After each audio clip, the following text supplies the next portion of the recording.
பிறருக்காக கொடுக்கப்படுற தானம், நம்மளோட நன்மைக்காகவும், உலக நன்மைக்காகவும் நாம் செய்யப்படக்கூடிய தவம், இது இரண்டும் எப்போ இல்லாமல் பொய்த்து போகும் அப்படின்றத திருவள்ளுவர் இந்த பாடலில் சொல்கிறாரு.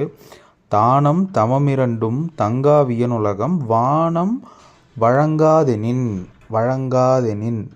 வானம் வழங்கிறது என்ன? மழை. அதாவது இந்த பேருலகில் மழை பொய்த்து விடுமானால் அது பிறர் பொருட்டு செய்யும் தானத்திற்கும் தன் பொருட்டு மேற்கொள்ளும் நோன்பிற்கும், அதாவது தவத்திற்கும், நாம் செய்யக்கூடிய விரதம், நம்மளோட நலனுக்காக செய்யப்படக்கூடிய அர்ச்சனைகள், கடவுள் வழிபாடு எல்லாத்தையுமே அதுக்குள்ளே அடங்கும். இது எல்லாத்துக்குமே மழை பெய்யாமல் போச்சுன்னா அது ஒரு பெரிய தடங்கலாக, பருவமழை பெய்யாமல் போச்சு, நீத்து போச்சு அப்படின்னு சொல்கிறாங்கல்ல, அப்போது அந்த வருஷம் ஏதோ தெய்வ குத்தம்லாம் சொல்லுவாங்க இல்லையா நம்ம ஊர் சைடில், அந்த மாதிரி தான் அர்த்தம்னு சொல்கிறார்.